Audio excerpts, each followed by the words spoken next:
I want to kick that off.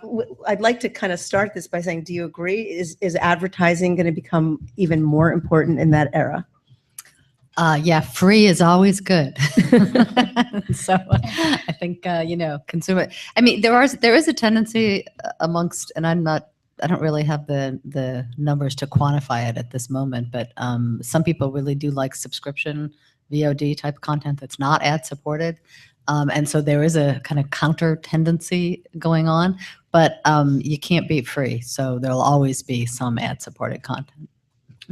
Yeah, I think ultimately we need to look at it more from the consumer's perspective, and the consumer is going to decide. Right now they have the option of having content without any kind of paid advertising support, and they're willing to pay for it, or if they're willing to pay for don't want to pay for it, but want the advertisers, and they're willing to get those messages. I think the key is going to be targetability and being able to hit the right people. So you don't annoy everybody else. So the annoyance curve is going to be the key threshold. Yeah, I think for me, like, advertising is ultimately going to be more data driven as well, and that sort of alludes to your point about targetability as well. When you look at free content, especially the rise of social network, etc., it was largely free for the past few years, right? But I think a lot of marketers are seeing that, as organic reach on some of the key social networks like Facebook has plummeted in the past year, paid advertising is going to be, even more important. And there's huge anticipated growth there. So I think it's about marketers really understanding, based on data, how they're going to drive ROI. I think the word advertising is really evolving, and advertising, I think brands will be part of all of these different mediums. And the significance is that in the different mediums, you have abilities to create different visuals, different formats, different messaging. And the brands are very much real. They're a part of life, which is what I always speak to and have spoken to with product placement back to 7-Up, where it's organic. So the advertising will be all through these cross platforms, organic, and with the new quantifications, it's going to blow up. It's going to be fabulous, I think. Yeah, I absolutely agree. I mean, I think when we think of advertising in the traditional sense, I think that term is completely changing. What advertising means, especially to the younger millennial, generation, it means something completely different. You can't try and sell to them. It's not going to work. There needs to be that authenticity, I think, in order for it to be effective. So I think the definition of advertising will continue to transform as these younger users become younger buyers. I also agree. I mean, a lot of the work that our agency is doing has more to do with blurring the line between what is advertising and what is content. It's more about how brands can help collaborate on content with recognizable people who already bring an audience in and of themselves. And in some ways, the people that they're collaborating with become the media channel. Mm-hmm. So, you can hear right off the top that everyone here has a lot of experience. And what's great about this panel, and I'm hoping that the live stream, I'm going to circulate it at least, is I want to take a step back and introduce everybody and have them introduce each other respectively, but just saying your name and what your company is, but more importantly, like what your role is and what is your passion. What problem do you get to solve in the media space every day? Well, I'm Jane Clark. I'm the managing director of the Coalition for Innovative Media Measurement, or CIM, as we call it for short, which is a group of 20 different buyers and sellers of media who have come together to try to solve, particularly for cross-platform measurement, meaning across media, across devices, across distribution platforms. And we represent all the major broadcast and cable networks, all the major media buying agency groups, and a handful of large advertisers. Great. I'm Cheryl Harkins. I'm with TiVo Research and Analytics. We're a small division of TiVo. I actually started as a buyer planner at an agency in Chicago, little one, Leo Burnett, and moved to Nielsen for the last 17 years, and then just joined TRA about boy, it's acronym heavy here. Joined TRA about a year ago. And what TRA does is they were the innovator of creating true single source, where we take loyalty card information or CRM databases, we match it with set-top box data as well as digital exposure data to help all of our clients and their agencies to be able to target better, to actually target purchasers of the product or purchasers of your competitive product, as well as be able to carry that from the targeting portion all the way through the buying and planning system to the accountability or the metrics at the back end, whether it be sales lift or increases in awareness or anything like that. I just want to jump in here and say that TiVo, as everyone knows, was really an interesting company that really disrupted TV advertising for a while. So now you're playing another role, and getting back into the game with all the data and the understanding. So we're looking forward to hearing some of the deep dark secrets that are not obvious to everyone else. I'll swear everyone to silence. Okay. Hi, I'm Monica Lay. I work for Adobe as a senior product marketing manager for advertising solutions as part of the Adobe Digital Marketing Cloud. Also focus on social advertising, which is, a growing arena. But I guess one of my passions, I've been working in the industry for about 14 years now. A lot of it is in the digital ad agency space as well. And I think, why I've sort of moved from agency into more so programmatic in the last 5 years is because how transparent digital is today, and also the fact that it's a lot easier to prove ROI in digital because it's so measurable. But I guess it does come with its challenges as well, which I'm sure we'll address today. Great. I'm Marcia R. Levine. I have a product placement agency called A-List Entertainment that I founded in the early 90s.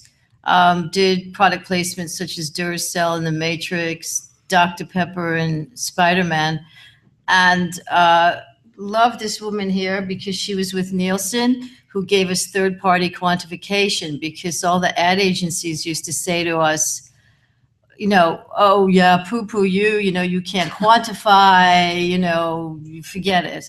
Then when TiVo started and everybody started skipping the ads, Madison Avenue went, oh my goodness, what are we going to do? We better get into product placement, or is it branded entertainment? What is it? Branded entertainment. So we have an evolution of not only the recognition of product placement, but the evolution of the understanding of how seamlessly to fit brands in the context of a production, because it's natural. And when it's natural, it's beautiful.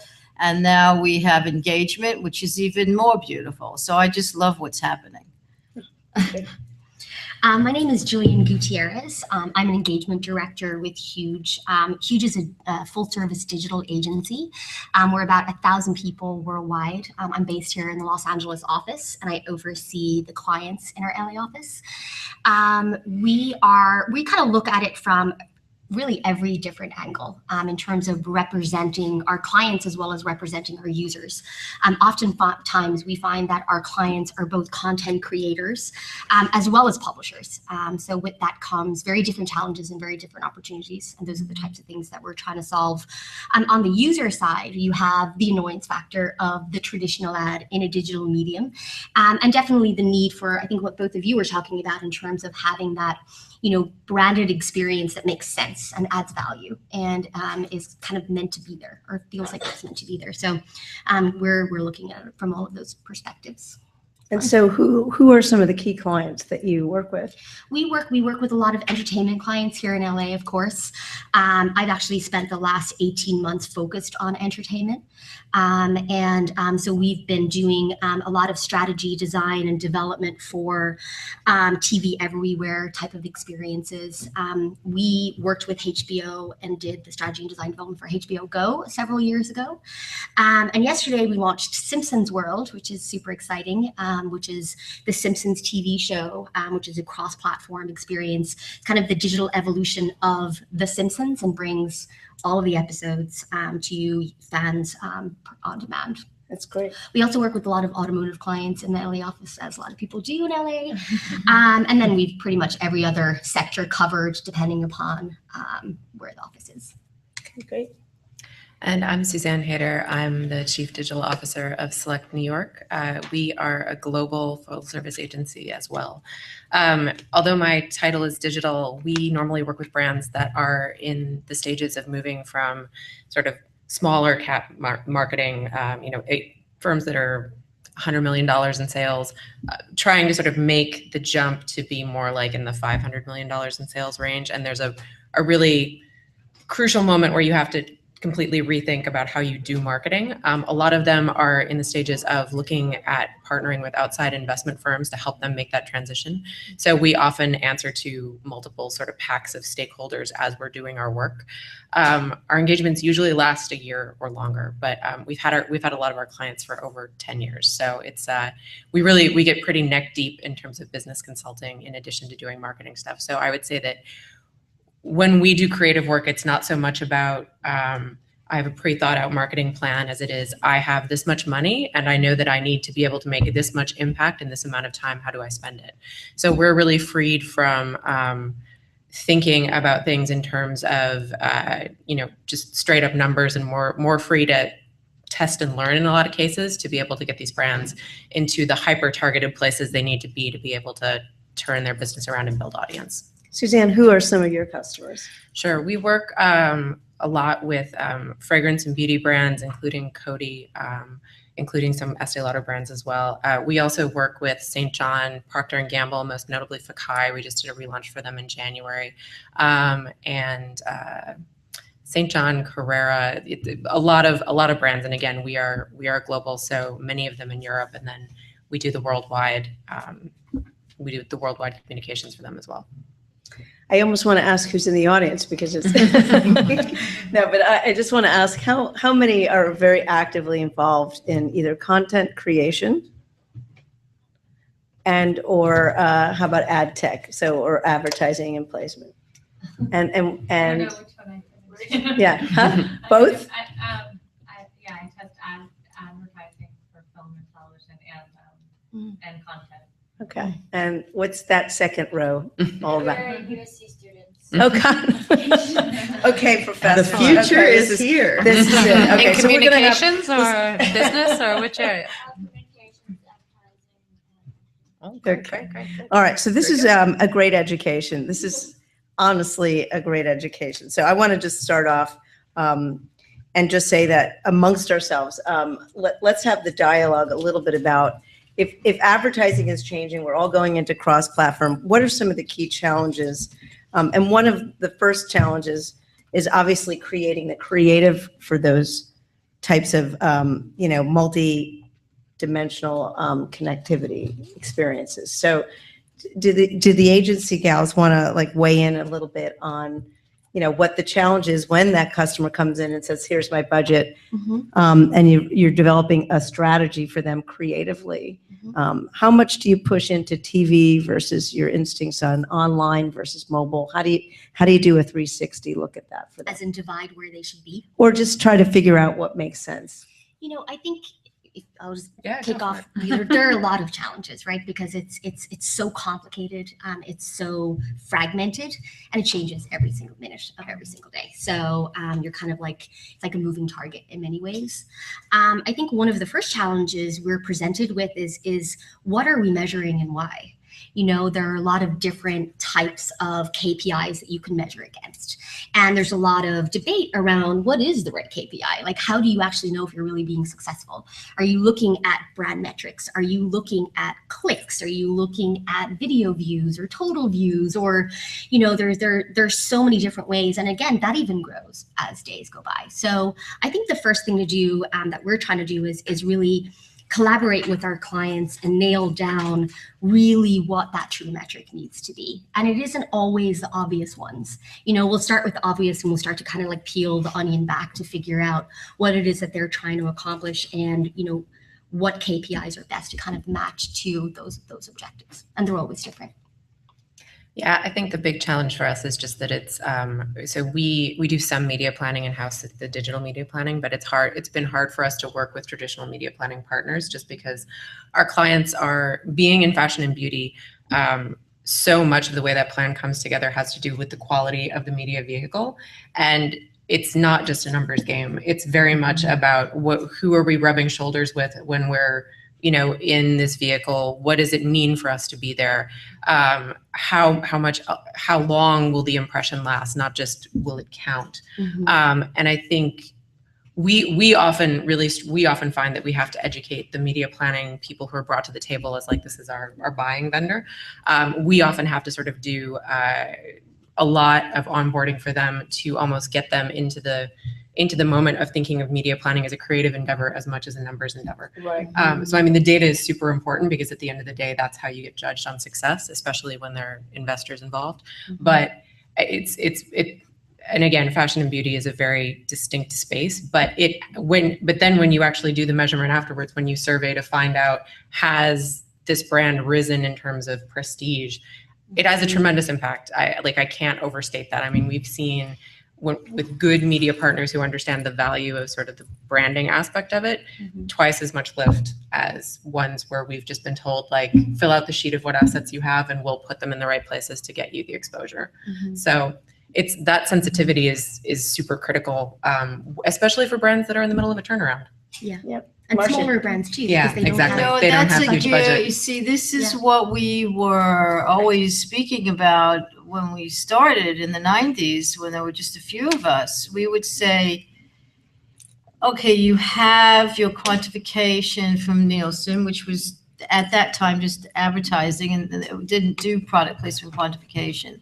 But what we're delivering is an engagement, is a relationship with the particular artist that is like a star endorsement. We would call it implied star endorsement, and is the correct terminology of what we use with today still, because we were in the essence of product placement, engaging in the storyline, engaging the brand essence. Like when I started with Dr. Pepper 7-Up in the 90s, they gave me a directive to change. They were changing the 7-Up demo from 40-something women to more kind of streetwise, kind of hip type of characterization.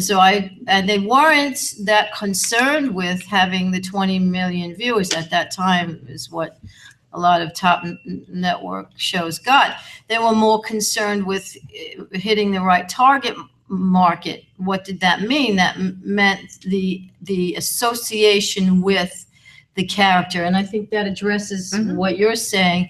And that's where we've come today. So we have wonderful quantification. We have engagement as well, which is tremendous for brands and content makers. And we also have a metric that is vastly different to what it was before and changing still.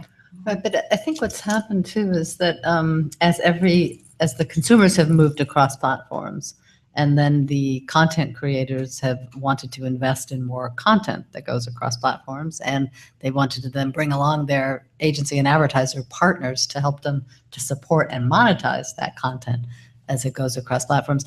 There haven't been planning tools, sort of audience exposure tools, and these effectiveness tools, KPI, brand impact measurement tools, that have now evolved to cover this cross-platform world. So people are still doing a lot of this planning and buying and evaluation in silos, as we call it. So, there's the digital silo, the television silo, there's print silo. Even sometimes the product placement gets into, a television silo or a digital silo. So that's the big challenge now for the future. It's pulling together these integrated kind of planning tools, because a marketer has a target audience. They want to reach that person in whatever ways, across whatever platforms, whenever they can, in the way that optimizes their communication. And that's their objective. It's not so focused on all the different media touch points.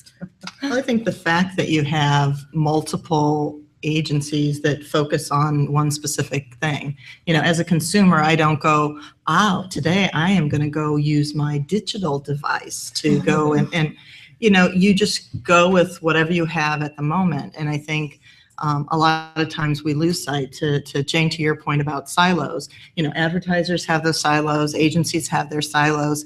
And I think the problem that we run into is accountability.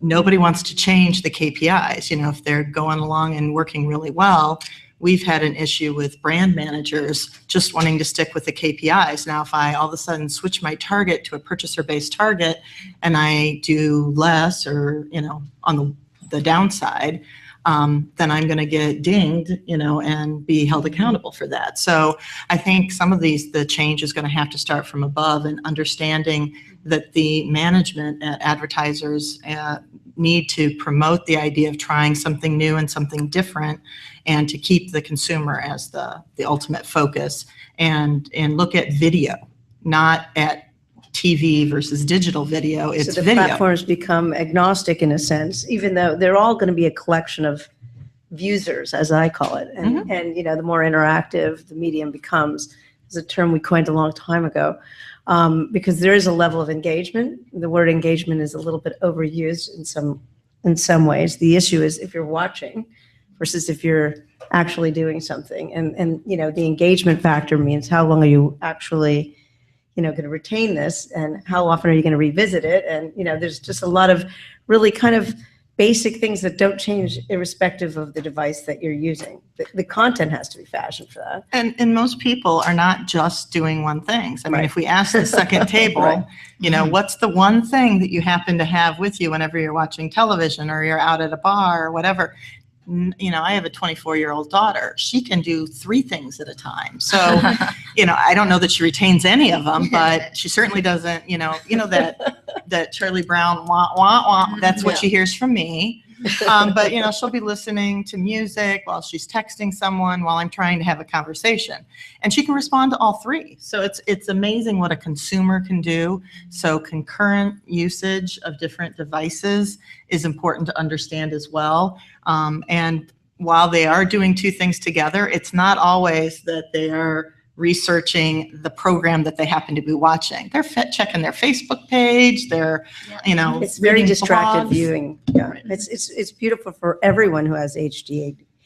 But I think it is, it's amazing because there's this raises a question of measurement, right? And so we're talking about if everybody is looking dynamically at the same time at different screens and doing different things on those screens, how do we start to gauge, even with the measurement systems that are out there to gauge the program that you're watching? There are a lot of other engagement factors that fragment that viewing. So I want to step back because Jane is actually with SIM, which we mentioned, and they are, it's got a pivotal role in looking at cross-platform measurements. So can you take us to school on that a little bit and tell us what you're measuring, what's Sure. changing? Sure. I mean, basically, SIM will work with any provider who can come up with a good solution. And so we get a lot of, the SIM members are very smart people, sort of thought leaders who work together to put out an RFP for the industry. And here is what we need in terms of a cross-platform measurement solution. And then we'll work with Comscore, with Nielsen, with Adobe, with TRA, with Rentrack, with anyone who can come up with these solutions. And so the one we're working on currently is called Project Blueprint, and it's a 5-platform measurement of unduplicated reach across all the 5 platforms. And that's kind of a basic question before you can even get to a lot of these measures of effectiveness. And the KPIs kind of is, can you really get a measurement of the audience that you're reaching across the platforms? Is it 1 person on 5 platforms, or is it 5 people, each on a different platform? And that's pretty essential in terms of buying and selling media. So the project we're working on it's got television, radio, smartphones, tablets, computers, across video, audio, and sort of text-based, flat interactive type web and app type content. And the key thing is that it's complex, and I'm happy to answer questions about it, but there's some basic principles to try to get at this deduplication. And one of them is that panel data, and I think, TRA will also illustrate this as well, is that panel data is too small. So the Nielsen panel of having 20,000 households trying to tell us everything about cross-platform measurement, when you get into all these overlapping usage and user segments, you just run out of sample. And so the new solutions that people are looking at are more what's called hybrid measurement, where you're matching kind of census type data, like in digital, everybody tags all their content and all their ads and their videos and everything. And then it's matched to panel data that provides the demographics. So you get the volumetric measure from the census data, the big machine data, the return path data in television, and you get the demographic measure or the person-based measure, more from the panels. And there even are other sort of big data solutions to matching to get the demographics and the purchaser graphics, which TRA will talk to you about. But right now, the hybrid approach that we're working on brings the panel data together with the machine data across all platforms. So that's the Nielsen. Now, this is the ComScore's blueprint. It's called Oh, the Project ComScore, Blueprint excuse me. that Sim is working on with ComScore right now. Okay. Yeah, one of the other problems with panels, I grew up, spent a lot of years at Nielsen, and everything Nielsen does pretty much is on a panel. But you always wonder, how different are the people that sign up to have everything that they watch and everything that they do on their mobile phone and everything else? How different are they? So what TRA's belief is we want to go with more census-like information. So it gets double-blind matched, so there's no PII that's shared with anybody, but to be able to know for the same household, what did they buy, when did they buy it, how much did they pay, when were they exposed to TV, when were they exposed to something on mobile, when were they exposed to an online video, and then be able to look at that on the back end to provide sales lift information, that is the holy grail, and being able to understand it. Now, even large samples.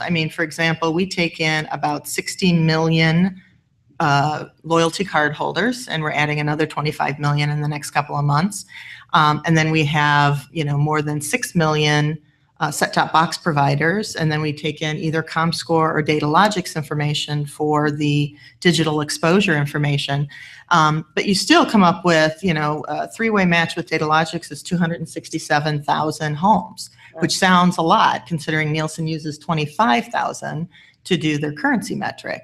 But even at that, then you have to factor in the penetration of a brand, and then you have to factor in, the digital reach was only 3%, and the target audience. And how do I get if TV had a 95% reach, how do I get enough homes to be in a control, or how do I get enough homes to measure the digital that were just exposed to digital? So, but the plus of using census-like data opposed to panel is these are all of you. You may not know it, but if you carry a loyalty card in your house, in your pocket, or in your purse or wallet or whatever, you're in one of these. If you have a satellite dish or an MSO, a cable provider, you're in that sample. And if it's not ours, it's in somebody else's. Now, like I said, everything's privatized, but what's nice is there's no question about, are these like normal people? Because of scale and the census, they are normal people, and that's ultimately what you want. And this is big data, basically. It's the big data world where you're bringing together all of these, matching data sets. Now, the panels have a role still, because what happens a lot of times in big data is the data is at a household level. And when you get to doing some of this cross-platform measurement, you have to deduplicate at the individual level. So you end up in a situation where you need kind of both household level data and individual level data. So it gets complex. Absolutely. Monica, do you have some thoughts on that? You want to add? Yeah. Yeah, I think the whole deduplication issue is a profound one across the industries, right? I've worked in digital advertising for a long time, and I think, there's no doubt that it's a very fragmented, marketing industry, right? But I think, in terms of stitching all that data together, that's one of the biggest marketing challenges. But, obviously with, solutions like Adobe Analytics, for example, where it ultimately, offers analytics, reporting capabilities in order to, drive insight, for better data-driven decision-making, right? How does it work? Can you tell us a little bit about Adobe Analytics? Sure. So essentially, it provides marketing insight based on the objective of typically driving ROI for businesses. So, for example, if you're a user and you saw a TV ad, and then you went on Facebook, you saw a page post ad, clicked on that, went to the website, and then made a purchase online. Basically, Adobe Analytics stitches the offline and the online data together so that they can tie action with past user behavior.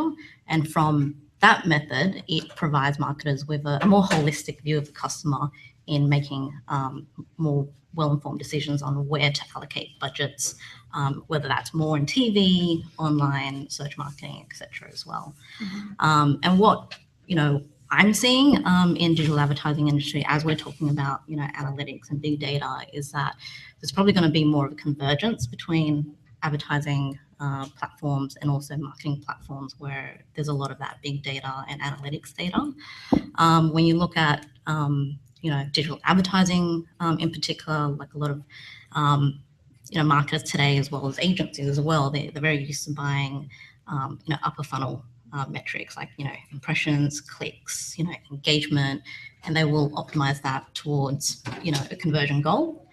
But what we're seeing is that when you consider that data these days is becoming more sparse in this ecosystem, like many of your clients, where they are very performance orientated, a lot of conversion rates will be so low. Like some of them are like, even in your best performing channels like search, they're like a matter of a few %, right?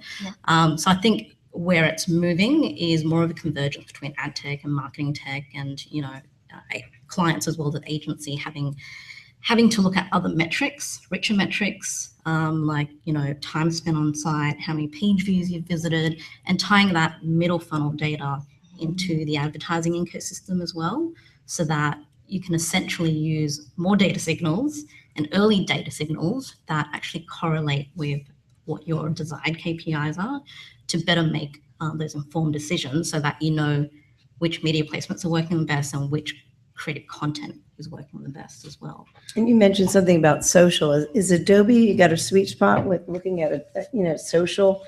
Can you share? Yeah, I mean, social, when we're talking about content, social networks are ultimately a distribution point for some of these lightweight contents, right? So I think in terms of social advertising today, it's definitely evolving at a fairly rapid pace. If you look at organic reach today, it's probably dropped about 50% in the past, like year to year. We came out with an Adobe Digital Index report. Why do you think that is? Facebook. We're going to talk about that in a minute. Predominantly, Facebook. I mean, it was great for a couple of years where marketers experimented and they, got a great free organic reach. But based on the trends that we're seeing, there is going to be sort of growth in the paid advertising arena as well. So based on that, it's definitely going to be more challenging for marketers who are very used to getting free media and reach, trying to figure out how they can derive ROI from social media today, not just from the limited organic reach that they have now, but ROI from a paid advertising perspective as well. And I think part of that, especially as marketers, Facebook and Twitter are sort of moving towards helping marketers prove ROI, is again going back to use of data signals as well. Like Facebook and Twitter, all those networks are sort of evolving their ad solutions and picking up more data signals to sort of build into their algorithms. But I think from a marketer's perspective, again, it's really about how do I leverage additional data that I own, whether it's first party data, to I guess be able to bid programmatically from a social media perspective to drive ROI. Right. I I mean, that's where it's And headed. that's so interesting because the data partnerships that are evolving are, things you might not have really anticipated years ago. Marketers want to have their first party data and build out their huge databases and their DMPs. And then you have publishers that are trying to develop their first party data and people are matching the third party data. It's everyone in the industry wants their database so that they might not always want to share with everyone, but they have the option of sharing with everyone. And there's a lot of this, as we move into more programmatic and more automated buying, the databases are going to start talking to each other. And so, there is a lot of automation, even more so coming to the industry than we've had in the past. Let's talk a little bit about what that means, like real-time bidding and some of the interconnect between some of those larger databases and how it changes the game. Well, yeah, I think, what's nice about some of the big data that's out there is it allows you to take learnings from one vehicle and apply it to the other. So if you've got all of this information from the same household or the same panelist, you can take those learnings. So for example, what we do at TRA is take those people who are exposed to your campaigns through television, and then we identify those homes that have certain code numbers. We provide that to Datalogix and say, okay, these are the homes that were exposed to your TV campaign, and then they can use that to help target the digital. But conversely, it can work the same way. If you know who you've been targeting with digital, you can work your way back upstream and help identify what are programs that might either expand your reach or expand your frequency, depending on what you're looking for. One of the other things in terms of partners is we also have a partnership with a company called Symphony Advanced Media. And they do a great job of collecting. You can download it onto your app, an app onto your phone.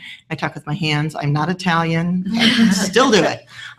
Anyway, you download an app onto your phone and onto your PC, and then they friend you, and you accept their friend, and they collect then all the social data from both the panelists' Facebook and Twitter feeds.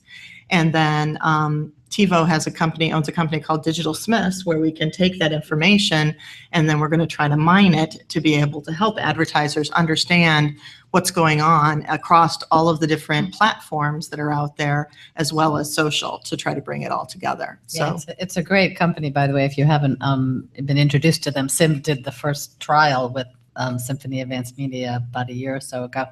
And it's on the app on the smartphone can measure everything that's going on the phone, including social. They have an automatic content recognition technology that picks up all the television signals, so you can figure out everything they're watching on television at the same time. And the panelists download a toolbar for all their computer-related behaviors. So you get this incredible 360 view of behavior for one person. And then they can link it through various ways, through TiVo and through surveys and other ways they're working on, to these impact measures. So it's a great company. I have a question. That's a self-selected, like as a user, I decide that I want to download? Yeah, it's a panel that you have to they recruit you to be in a panel. It is a panel, Yeah. but actually, and that's the drawback of it. It's a small panel, and that's why they're working with TRA and TiVo to get the big data piece. They're linking their panel. They're, again, hybrid measurement. They're linking their panel with the TiVo, TRA data. And actually, we're taking it one step further. TiVo has a group called PowerWatch, and these are heavy-duty TiVo homes that watch, have a TiVo box. So we have all their set-top box information second by second. We know what they're doing. And then what we're doing is recruiting some of those homes that we have about 35 to 40,000 of those homes, and we're recruiting them to join the Symphony panel so that we can expand it. Right now, Symphony has it at 11,000, but let's say we get half, another 20,000. So now we're at 30,000, which again, not that it's the only benchmark out there, but 25,000 determines whether a program wins or loses, and whether some of the content providers are still in business. Does that gauge whether you're on your phone or not? Does it track all everything? the data? Okay. Everything on your Because It phone. knows what apps, how often, how long, Well, that's time of day. Wow. So we really feel monitored. I think there are an enormous amount of mobile tech players that are all engaged in tracking your engagement, particularly anything from moment to moment, like gaming companies who are are tracking every move you make in each game, to companies like a Banjo, which is a new company that's been out for a while, that literally not only is tracking what you're doing, but is aggregating and finding, sort of interpreting it in terms of the messaging. So it's not only are you doing it or are you not engaged, it's actually looking at what you're writing and interpreting videos and photos and, massively aggregating and in a way where it's able to spot world events that are bubbling up socially.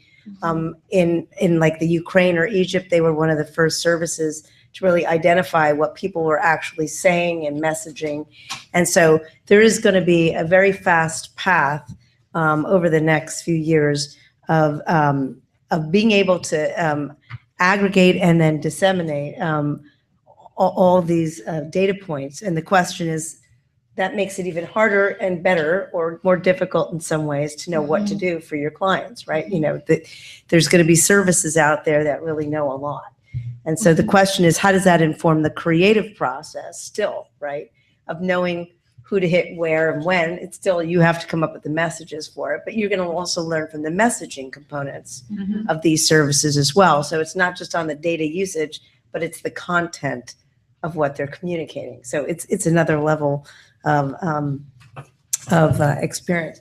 I just want to return and say that, in the growing era of making content and making it universally available, one of the things on social is it really has created a vortex of free, and it's resonated out. There's free to play apps. People want free. How many people download apps that they've been paying for lately?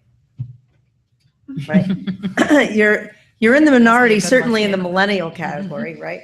And so we do think that the freemium model, which has really taken off on the mobile side, I'm going to speak to that for a second, it's been interesting. And where you're seeing some bridging is that Facebook as an app has really done a couple of key moves. And Monica and I had this conversation about some of their initiatives to actually sort of let their database and all their profiles be available to other content partners who are developing. And so they want to use some of the matching. For example, in I think April, they recreated the Atlas ad server.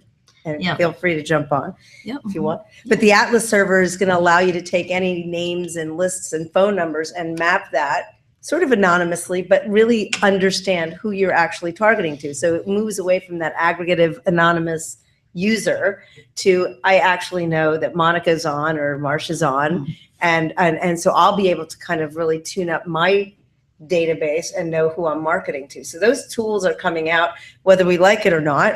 What do we have any feedback on those early tools yet? Or the only thing I start my presentations off when I talk to my advertisers is you got to remember you're not normal, because a lot of times you'll go into a client and you're like, oh, you know, this is, people, the average home watches 8 hours a day of television. They're like, no way, not in my house. I only watch maybe 2 hours a week.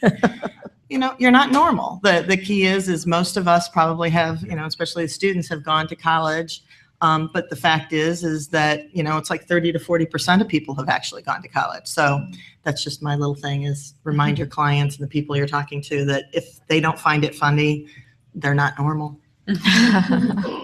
I think that as far as what I do on the Hollywood film side and brand side, I think it's fabulous, because if Star Wars is out, let's say, right? And we know who's watching the Star Wars content. Well, they could be offered certain initiatives that are happening by this, or interact with this, or there's an engagement. So it's like a Twitter thing where you have followers that have similar like minds. I think it's going to open up the branding and the Hollywood content to actually really be so much more of an interaction, and we'll be able to have feedback. It's going to be fabulous. Same with the quantification of content across all second screens in the different mobile medias and what have you. It's really good for brands, because they're going to know which areas are working better or not, and which to put more dollars in. etc. So I think what's happening now is going to create content in a manner that we can't even imagine, because as we know, years ago, it would have been unthinkable for a Disney or a studio character to have a audience make a little video. Now it's like, oh, well, they're doing little ones of that. No, this is great. So there's such a change happening where it's astounding, really, to see how the new world will be with the interaction and how the creativity will evolve because of that quantification, because of the understanding of what that quantification is in the different content formats. And it will facilitate new mediums of brand and content engagement, I think, with audience. Do you feel like there's going to be some new types of advertising that are emerging, like brand? Like we talked a little bit, Suzanne, about brand engagement or branded experiences. Do you want to share what some of the luxury brands are thinking of? Oh, sure. I mean, it's interesting because for us, it's like we look at, especially in the beauty space, there's already a segment of people who already self-identify. They already put their hands up and say, I am a fan of your brand. That's the whole beauty blogger category, right? Right. So that's a huge, and we say that like there's only, maybe 20 people, but there's actually like thousands of people. It's a huge, huge segment. And we look at them not just as influencers that we need to sort of be in contact with and in conversation with, but also as kind of a bellwether for, this is, if we launch a product in and organically it becomes something that's big for them, that we actually see a lot of the time there is actually like a very clear sales bump after that. So it's, a lot of us is shifting the way that we work from, we're doing one campaign, it launches in January and it goes on for 6 months, to, okay, we have this like teaser that is basically your print buy, but then the campaign is the content. And the content is something that you develop partially through like a content arc that you're going to create, but then also partially derived from a test and learn strategy where as you start teasing it, you're already figuring out, okay, this is going to be better. This is going to perform better with this target audience. This is going to perform better with this target audience. And the campaign becomes more of, it becomes more bifurcated, but it also becomes richer. So I think, again, from our perspective, it's the data that you're talking about in terms of Atlas is super good. Personally, it sketches me out a little bit, but I also recognize that again, I'm not normal. That there's already a bunch of people who are totally willing to give that up because they understand that brands can give them something better in return.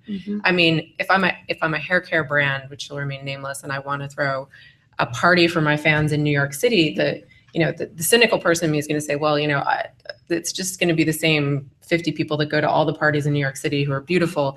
If I had the opportunity to offer that party to 50 people who I knew were actually fully engaged with the brand and they would get something out of it and we would get something out of it, that'd be great.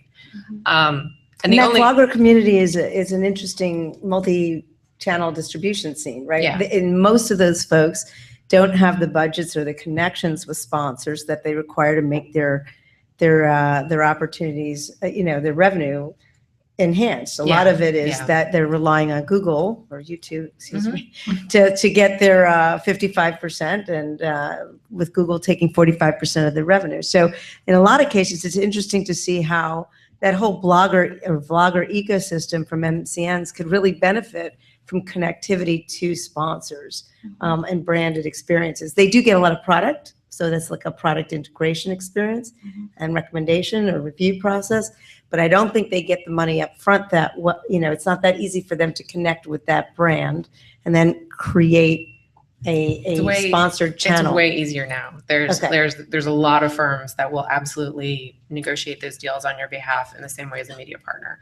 I mean, I can think of 7 off the top of my head, and we've worked with a lot of them because it is such especially when you're in that place where you're actually trying to change people's minds about something that was uncool, and it needs to be in the consideration set for being cool. And again, you can't go to them and say, I'm only going to give you this if you tell other people it'll be cool. You have to come humbly to earn it. Yeah.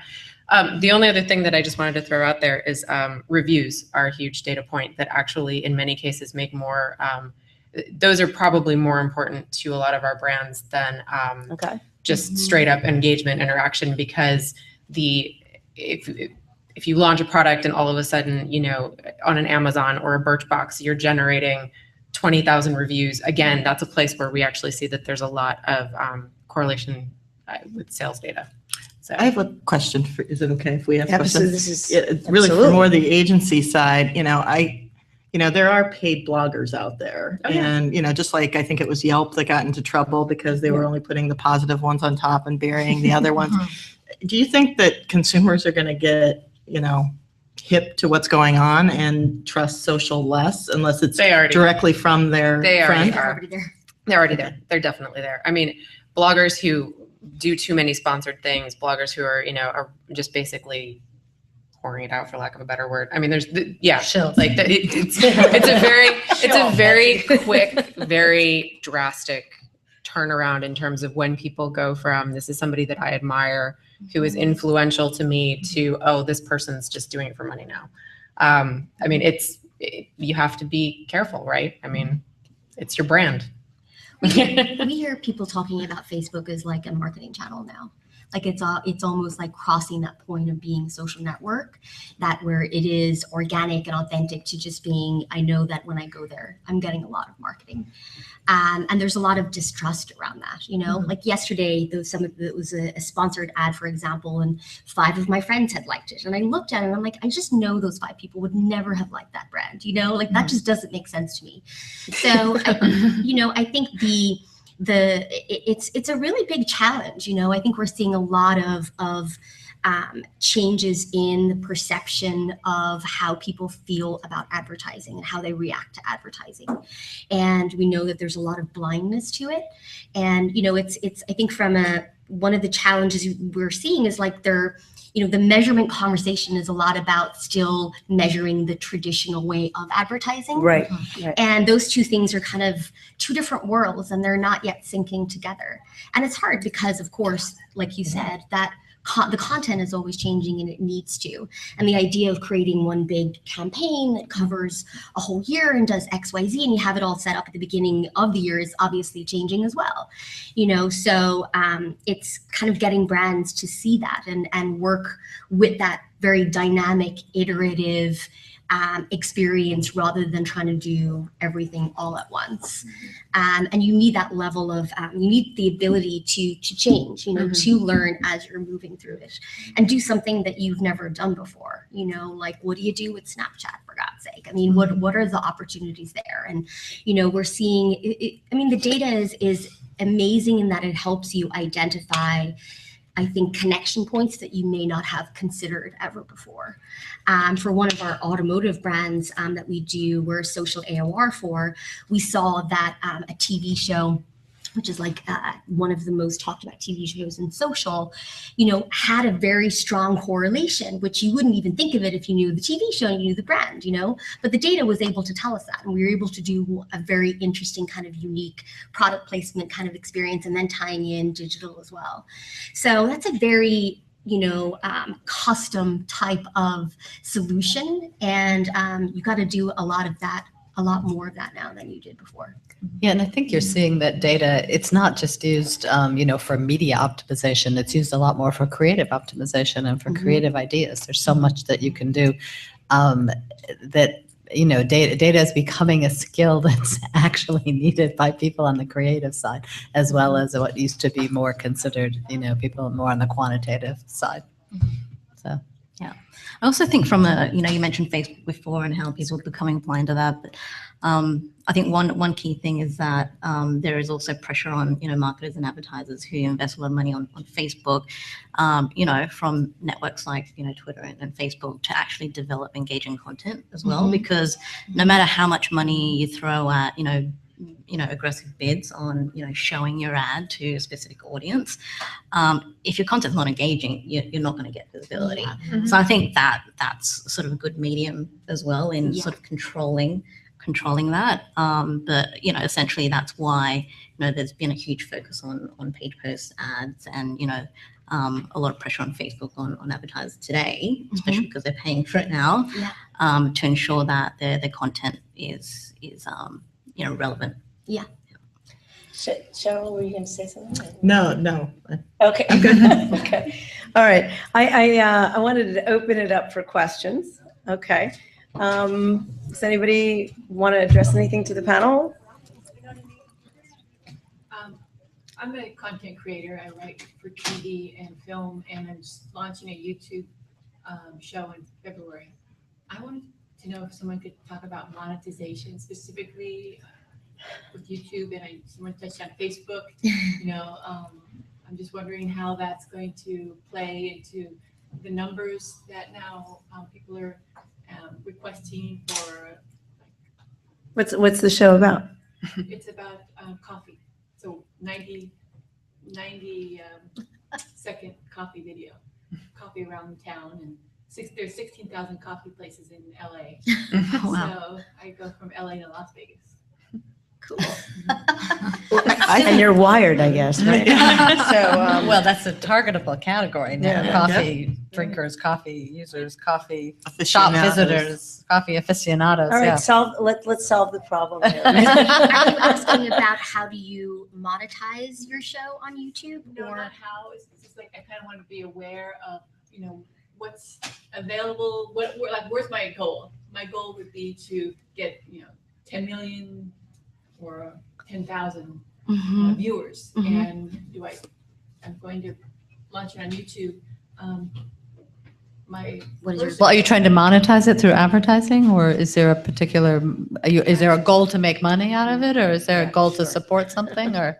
The goal would be not to support as much as to brand myself because I'm a content creator and I pitch a lot of TV shows. So you just want to get an audience to show that So, you can get an a audience. ghostwriter, so it just leverages me to get into that realm of like your clients branding themselves. I'm branding myself as a writer for the first time, behind the curtain, and this is who I am. Yeah, you definitely want to do one of those fashion blogger type things. You want to get everybody to link to. You want to get a lot of earned media.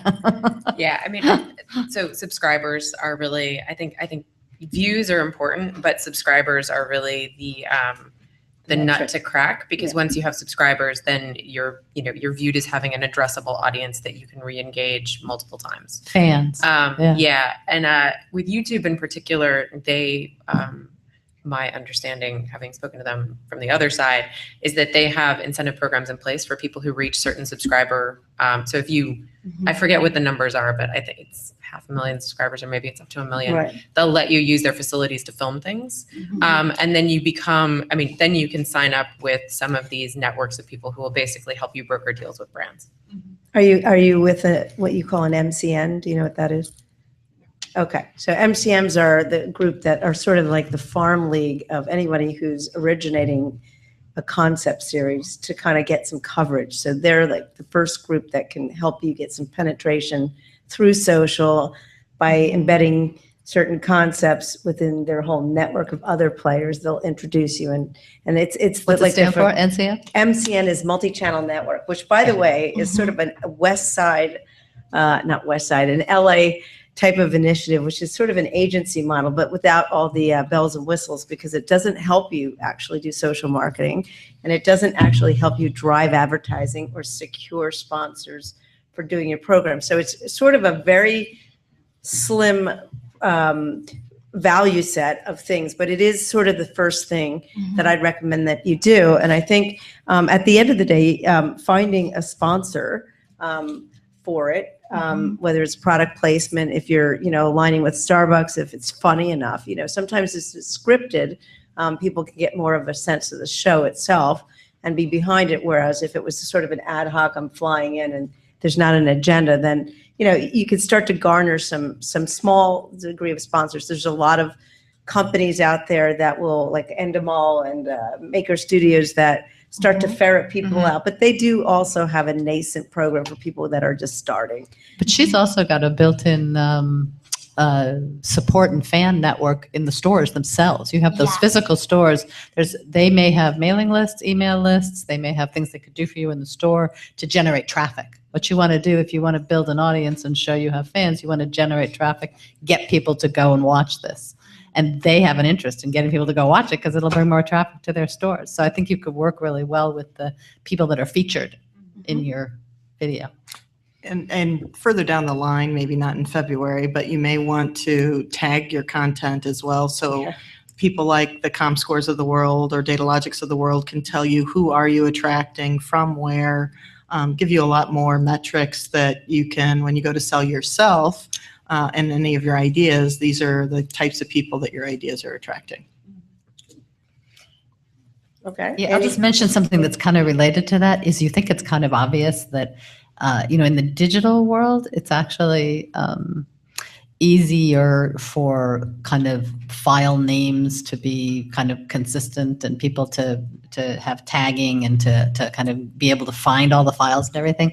I just want to put in a little plug since we're in Hollywood and it's the creative community that there's an initiative that SIM is working on to do this more in television.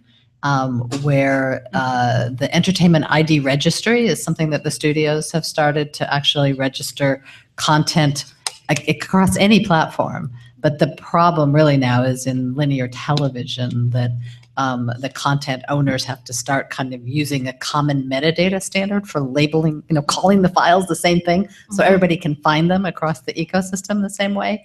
And there's a similar initiative in advertising from the ANA and the 4As, the Association of National Advertisers and the agencies, called Ad ID, which is a metadata standard for labeling and calling ads. So it seems like really basic. And in digital, we don't have quite the same problem yet that we have in television, and that the files just aren't called the same thing throughout the whole industry. And so there is an initiative that SIM's working on with the Society of Motion Picture and Television Engineers to get this metadata actually embedded into the content. So it'll flow into digital, the same metadata at some point. But digital has file names right now, so it makes it a little bit easier problem. Anybody else? Excuse me. Hi. My name is Lucas. I have a company that deals with the B2B platform for unobtrusive video advertising, basically. And we didn't build it for fashion, but a lot of our early customers are from the intersection of fashion and technology. So I'm ramping up quickly. First of all, just a general comment. I think that Digital Hollywood did you guys a slight disservice because I came to this panel to learn about cross-platform monetization. It has nothing to do with your gender. Right. He's trying to get in touch with his feminine side. I have a teenage daughter. I'm plenty in touch with my feminine side. I have a question mainly for you two. I'm curious as to when you're dealing with established brands, how do you migrate the passage from traditional media, and getting metrics on traditional media, which they're very used to the digital space. I mean, Chanel just launched an Instagram channel and has 2 million followers in 24 hours, right? And they still don't know how to tag things. I mean, where are there any good tools to manage sort of the intersection of metrics from print and from just the traditional buying world with what's going on in digital and cross-platform attribution? You might have that. Great question. Honestly, the way that we have done it is a little bit Machiavellian, I guess. When I first started, I was looking for clients who were willing to take risks and who were pretty entrepreneurial. And basically what I told them was, I have 2 people basically who I know that I can go to with innovative programs. And what I've said is, look, I'll try to negotiate the best deals that I can for you for a limited time. So, X vendor comes to us and says, this is the price of my service. I basically say, you need to give it to me for 50 or 25% of what you're charging for 3 months. And in exchange, I'll make sure that my client is okay with giving you some data that you can use for case studies. We know that it's a short-term prototype sort of test and learn kind of thing. If the product works, the client is usually totally happy to invest the full amount in actually continuing to use the service, but it gives them a way to take what are pretty big and well-regarded brands with substantial, awareness, reach, distribution behind them, and safely use the money that they have kind of in their petty cash budget things which their bosses don't really pay attention to be able to try things out. And then so for one of the clients that I've worked with, it's that approach has actually worked incredibly well. It also then gives us as an agency data on what works and what doesn't. So then I can turn around to my other clients who are more conservative and say, here's how this works. I can show you this behind the scenes, but like this is what we were able to do with it, because again, some of it is the tool and some of it is the creative. So it's as much on us in terms of whether or not it works or doesn't. But that's been a good way for us to get them to take money out of traditional media, especially things like flash banners, which I still don't understand why people buy. But like that's often where the money is waiting to be moved from. So even if it's something as simple as like, $50,000, $75,000, $100,000, things that are a drop in the bucket when you're looking at a multi-million-dollar flash buy, using that sort of process, I've been able to get them to commit, okay, if this is what it looks like on a microcosm, then I feel comfortable going to my boss and saying, I'm going to take $350,000 out of this and put it into that because I know it's going to perform better based on our brand, our team, and our whatever level of execution we happen to be at with regard to retailers. Because ultimately for them, it's more of, all of the other data points for them are kind of indicators and bellwethers, but the only thing that matters at the end of the day is sales and share of market. Do I outcompete everybody else when it's on a shelf? And are my retailers more willing to give me interesting things? Do they think that my brand is a brand that has potential and is on the rise? So unfortunately, I would like to address that question, and I think you did a great job in giving us an idea of how to do that, because we're out of time, believe it or not. So I want to just share with you that it was funny because when I keyed up this presentation, we had a lot of keywords: women in advertising, which is what this panel mostly is, and innovation, which is sort of generic. So we could just set that aside for a second. And cross-platform strategies, the business of monetization. I think it wraps closely back to the thesis that advertising is going to be a key driver, cross-platform, for everyone in the back end that makes it more integrated across all those platforms and that we can get more data to it. I think that's what this group is going to be dealing with, and that's what every content creator and distributors and publisher and advertiser are going to have to look at. So I think, I think advertising is not only here to stay, but it's going to get more and more interesting as it balances the creative and the cash that lines your pocket to do the products, to sell your products and to make it happen. So thanks for coming. We appreciate it. And it was a terrific panel. And I would do it again. So. Thank you so much. Thank you.